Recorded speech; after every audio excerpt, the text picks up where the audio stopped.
The problem with Britain's air defences at the start of the war was that the few remaining planes were old, slow, and couldn't operate effectively at the same altitude as the Zeppelins.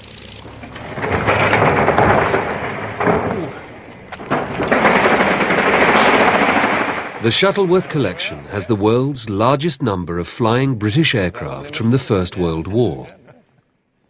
In 1914, air defence was divided between the Army's Royal Flying Corps and the Royal Naval Air Service. When you look at a Zeppelin, this is a big thing. It's 600 foot long, 60 foot wide or so. And you'd think they'd be relatively easy to shoot down. But I think the reverse was certainly the case. This is intriguing, isn't it? Wire, wood and fabric. This is what made up a typical First World War fighter aircraft. I think what you've got to remember about the state of the Air Forces at the beginning of the First World War in 1914 is that the aircraft itself was only 11 years old or so. So everything is really very embryonic. Well, here we are, the business end, the office. So it's basically plywood and canvas and wire. Not much protection for the pilot as well, as you can see. It's just a thin covering. So up at 19,000 feet with a temperature down in the -20s, he's not going to be very warm. Okay, looking forward, we've got the altimeter at the top. We have an airspeed indicator underneath, an ignition switch just at the bottom there, a level indicator. Organisation on the ground was virtually non-existent. You see squadrons being formed with different types of aircraft rather than single types of aircraft. You see pilots training themselves or paying for their own training. If the pilot's life was difficult on the ground, it was even worse in the air. It's a very basic environment. You're open to the elements, so you've got a 90 to 120 mile an hour wind blowing around you. And as you get up to height, temperature goes down 2 degrees per 1,000 feet. So up at 15 to 18,000 feet, they're down in the -15 to -20s. Coupled with that, at altitude, you've got lack of oxygen, it's reducing the power in the engine. Lack of oxygen is reducing the motive function of the pilot as well, so you're not thinking straight.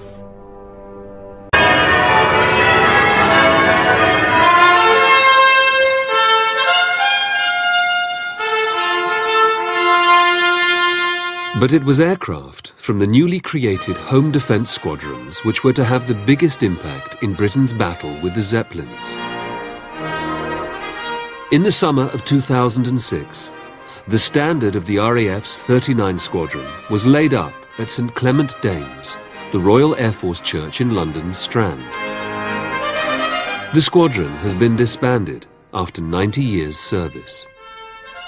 Formed in May 1916 as one of 4 Home Defence Squadrons, its purpose was to defend London from the Zeppelin threat. It was to have a dramatic impact on the aerial war over Britain. One of its first pilots won the Victoria Cross for his action against the Zeppelins. Lieutenant William Leif Robinson became an overnight hero when, on the 3rd of September 1916, he shot down the first German airship over British soil. Leif Robinson flew close to the airship and fired a number of rounds into its hydrogen-filled bags. As these contemporary photos show, it sent the SL-11 plummeting to the ground, killing all of its crew. For his action, Leif Robinson was awarded the VC. But the real breakthrough was technological.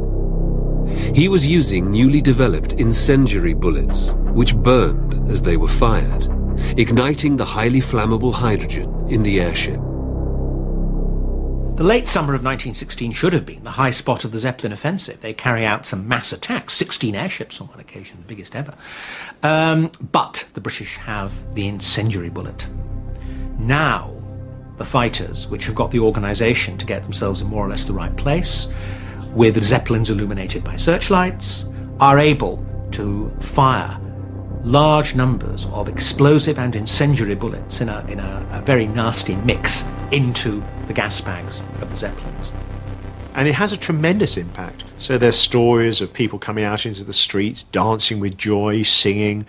Somebody's playing the bagpipes, it's reported in one place.